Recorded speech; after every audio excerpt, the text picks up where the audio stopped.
नमस्कार दोस्तों, आप देख रहे हैं दोस्तों प्रधानमंत्री मोदी विदेश कूटनीति में कितने माहिर हैं, यह बात तो पूरा विश्व मानता है। मोदी अपनी रणनीतियों को इस प्रकार से तैयार करते हैं कि सांप भी मर जाता है और उन्हें लाठी उठाने की जरूरत भी नहीं पड़ती। और पिछले कुछ सालों से जिस प्रकार से पूरे विश्व में भारत ने अपना दबदबा बनाया है वो काबिले तारीफ है। लेकिन अब प्रधानमंत्री मोदी ने अपने तर्कश से एक ऐसा बाण निकाल लिया है जिसे एक नहीं, दो नहीं बल्कि तीन दुश्मनों का शिकार किया जा सकेगा। और भारत इस नए रणनीति से एशिया का राजा बनने का ख्वाब देख रहा है, जिसकी वजह से पाकिस्तान और चीन में ही खलबली मच चुकी है। क्योंकि कुछ मीडिया रिपोर्ट्स के अनुसार भारत और तालिबान के बीच कुछ बड़ा पकड़ा है। जी हां, आपने सही सुना, भारत और तालिबान एक साथ। तो जी हां, यह बात सच है। तभी तो विदेश मंत्री एस जयशंकर रूस में मौजूद हैं और तालिबान भी वहां पर अब पहुंच चुका है। अब आखिर क्या है यह पूरा मामला, उसको जानने के लिए आप इस वीडियो को पूरा अंत तक देखते रहिए और साथ ही आप कमेंट बॉक्स में मोदी है तो मुमकिन है लिखना ना भूलें।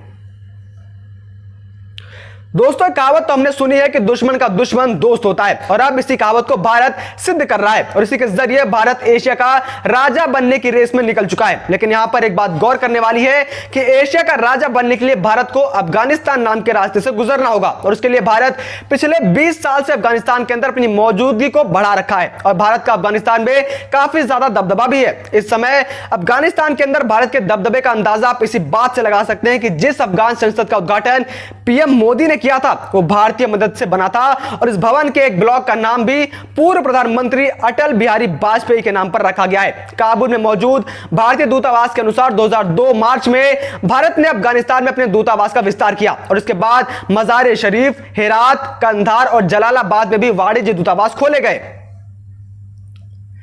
अफगानिस्तान के नवनिर्माण में विभिन्न परियोजनाओं के जरिए पैसा लगाने वाली सबसे बड़ी क्षेत्रीय शक्ति के रूप में भी भारत को देखा जाता है। रिपोर्ट्स के मुताबिक भारत अफगानिस्तान के अंदर इस समय 186 प्रोजेक्ट से ऊपर काम कर रहा है और उसके साथ ही भी पिछले साल ही 600 करोड़ रुपए के 150 नए प्रोजेक्ट स्थापित किए गए थे। ऊपर से भारत ने अभी पिछले साल $8 करोड़ की अफगानिस्तान की मदद भी की। पिछले 19 साल में भारत अब तक अफगानिस्तान में $3 अरब यानी कि लगभग 2200 करोड़ रुपए का निवेश कर चुका है। अब यहां पर सवाल उठता है कि आखिर भारत अफगानिस्तान के अंदर इतना ज्यादा निवेश आखिर कर क्यों रहा है? तो उसके भी 3 कारण हैं।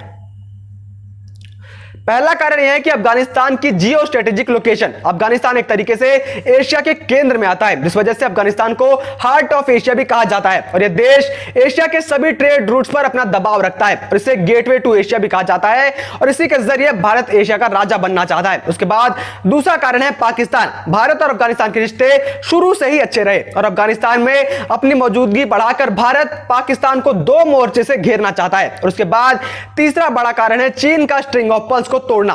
चीन जिस स्ट्रिंग ऑफ पर्ल्स के जरिए भारत को घेरना चाहता है उसे तोड़ने में अफगानिस्तान की अहम भूमिका है और इसी वजह से भारत चाबहार बंदरगाह का निर्माण भी कर रहा है। सामरिक दृष्टि से बेहद महत्वपूर्ण ईरान के दक्षिण पूर्व तट पर स्थित चाबहार बंदरगाह का विकास भारत द्वारा किया जा रहा है। भारत ईरान अफगानिस्तान स्पोर्ट के जरिए ट्रांसपोर्ट कॉरिडोर बनाने के लिए त्रिपक्षीय समझौता कर चुके हैं और अगर एक बार चीन अफगानिस्तान के अंदर घुस गया तो फिर से इस बंदरगाह का कोई मतलब नहीं रह जाएगा और चीन अपने स्ट्रिंग ऑफ पर्ल्स में भी कामयाब हो जाएगा। इसलिए भारत चीन को रोकने के लिए अफगानिस्तान में मौजूदगी को बढ़ा रहा है। लेकिन अब यहां पर एक समस्या उत्पन्न हो जाती है कि भारत ने यह सब निवेश तब करे जब पिछले 20 सालों से अफगानिस्तान के अंदर अमेरिका की सेना मौजूद हुआ करती थी और वो तालिबान को अपने काबू में रखा करती थी। लेकिन अमेरिकी सेना के रातों रात वहां से गायब हो जाने से वहां पर एक बेहद ही घातक संकट खड़ा हो चुका है। भारत के इस $3 अरब के निवेश पर खतरा मंडरा रहा था, जिसका भी काट अब भारत ने निकाल लिया है। अमेरिकी सैनिकों की वापसी की उल्टी गिनती के साथ अफगानिस्तान में हालात तेजी से बदल रहे हैं। अफगानिस्तान के करीब 398 जिलों में से 193 जिलों पर तालिबान ने अपना कब्जा कर लिया है। इन जिलों में तालिबान की समांतर सरकार चल रही है। अफगानिस्तान के ताजा राजनीतिक हालात ऐसे हैं जिसमें तालिबान को पूरी तरीके से खारिज नहीं किया जा सकता। यह उम्मीद की जा रही है कि सरकार के गठन में तालिबान की प्रमुख हिस्सेदारी होगी। ऐसे में भारत ने अपने दृष्टिकोण में बदलाव किया। यही वजह है कि भारत ने तालिबान के साथ रिश्तों को सामान्य करना शुरू कर दिया है। भारत के इस कदम से पाकिस्तान में खलबली मची हुई है। आइए जानते हैं कि भारत और तालिबान के समय रिश्ते कैसे हैं। लेकिन तालिबान और भारत के निकट रिश्तों से पाक को मिर्ची लगने लगी है। दरअसल अफगानिस्तान के अंदर जिस हिसाब से तालिबान का प्रभुत्व बढ़ रहा है उसके लिए जरूरी है कि भारत को अपने निवेश को बचाने के लिए कोई कदम उठाए और उसके लिए भारत और तालिबान एक दूसरे के संपर्क में है। जी हां, भारत और तालिबान एक दूसरे के संपर्क में है। यहां पर एक सवाल यह भी उठता है कि भारत सरकार उस तालिबान से कैसे बात कर सकती है जो कंधार विमान अपहरण कांड में शामिल था। तो यहां पर आपको बता दूं कि विमान अपहरण तालिबान ने नहीं करवाया था, बल्कि अपहरण पाकिस्तान ने करवाया था और उसका नाम न लगे इसलिए इस विमान को कंधार में उतारा गया था और पूरा आरोप तालिबान के ऊपर थोप दिया गया। और यह बात खुद इमरान खान यूएनजीए में कह चुके हैं कि पाकिस्तान ने ही तालिबान को ट्रेनिंग दी, हथियार दिए। लेकिन आज समीकरण बदल गया है। अमेरिका की मार से बौखलाया तालिबान पाकिस्तान को अपना दुश्मन मानता है क्योंकि ओसामा उसके घर में मारा गया, इसलिए तालिबान भी लगातार पाकिस्तान के अंदर बम धमाके करवाता रहता है। और यहीं पर काम आती है दुश्मन का दुश्मन दोस्त वाली चाणक्य नीति। लिहाजा किसी भी स्तर पर सही सरकार तालिबान के संपर्क में तो है ही।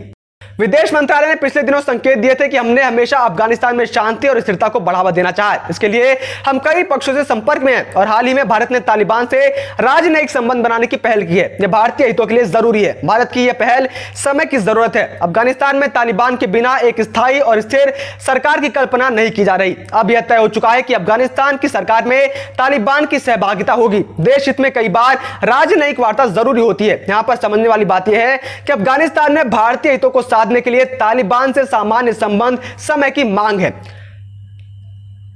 हालांकि भारत तालिबान के साथ सामान्य संबंधों को रखने में फूक फूक कर कदम रख रहा है। भारत की इस पहल से पाकिस्तान में खलबली जरूर हो रही है। इसकी बड़ी वजह है कि एक इस्लामिक कुख्यात संगठन पाकिस्तान के बजाय भारत का साथ दे रहा है। लेकिन समय के साथ तालिबान का भारत के प्रति नजरिए में बदलाव आया है। इसके चलते भारत और तालिबान के रिश्ते नरम हुए हैं। अफगानिस्तान में अभी जो हुकूमत है उससे भारत के बेहतर रिश्ते हैं। इसलिए भारत तालिबान और अफगानिस्तान सरकार के संबंधों के बीच संतुलन बनाने पर जोर दे रही है। तालिबान और भारत के रिश्ते अगर सामान्य होते हैं तो भारतीय हितों के अनुरूप होगा। यह भारत का व्यवहारिक दृष्टिकोण है क्योंकि भारत को बस अपने व्यापार से लेना देना है और पीओके से, जो केवल तालिबान के साथ मिलकर ही संभव हो पाएगा। वरना $9 बिलियन का निवेश तो इस समय हाथ से जाएगा ही, बल्कि भविष्य में चीन अफगानिस्तान में अगर अपनी जड़ें जमाने में कामयाब हो जाता है तब पीओके के भारत में विलय की संभावना भी खत्म हो जाएगी। इसलिए पाकिस्तान और चीन नामक कांटे का इलाज तालिबान नामक कांटे से ही किया जा सकता है। तो इसी बीच तालिबान ने कहा है कि वह अपने पड़ोसी देश भारत और क्षेत्र के अन्य देशों के साथ शांतिपूर्ण तरीके से रहने में विश्वास करता है। तालिबान प्रवक्ता जबीहुल्लाह मुजाहिद ने विरोधाभासी बयान वाले एक साक्षात्कार में दावा किया कि उसका संगठन भारत को अफगानिस्तान से बाहर नहीं करना चाहता। मुजाहिद ने एक पत्रिका में कहा कि यदि तालिबान सत्ता में वापस आता है तो हम भारत समेत अन्य देशों से सामान्य रिश्ते रखना चाहेंगे। तालिबान और भारत के लिए एक दूसरे से सुलह संभव है। उसने कहा भारत की भूमिका उन देशों से अलग है जिन्होंने अफगानिस्तान में कब्जे के लिए सैनिक भेजे। मुजाहिद ने कहा कि भारत और अफगानिस्तान के संबंध ऐतिहासिक रहे हैं। ऐसे में यह बात भी सच है कि तालिबान एक रूढ़िवादी और कट्टरपंथी विचारधारा का संगठन है, लेकिन हमें उससे कोई भी लेना देना नहीं है। तालिबान अपने लोगों के साथ क्या करता है वो उसका मसला है। भारत को फिलहाल अपने $9 बिलियन के निवेश की चिंता है और अगर भारत और तालिबान के रिश्ते सुधरते हैं तो भारत अफगानिस्तान के अंदर भी अमन स्थापित करने में कामयाब हो सकता है, क्योंकि भारत के अफगान सरकार से रिश्ते पहले से ही अच्छे हैं। तो वहीं यहां पर एक पल को मान ले कि अगर तालिबान कल को भारत विरोधी गतिविधियां शुरू भी कर देता है तो भारत इतना ज्यादा शक्तिशाली है कि वो तालिबान जैसे कई आतंकी संगठनों को नेस्तनाबूद कर सकता है, जैसे अमेरिका ने किया, और ये बात तालिबान भी जानता है। वीडियो को लाइक, सब्सक्राइब और शेयर करना ना भूलें। अपने विचारों को कमेंट बॉक्स में लिखकर हम तक जरूर पहुंचाइए।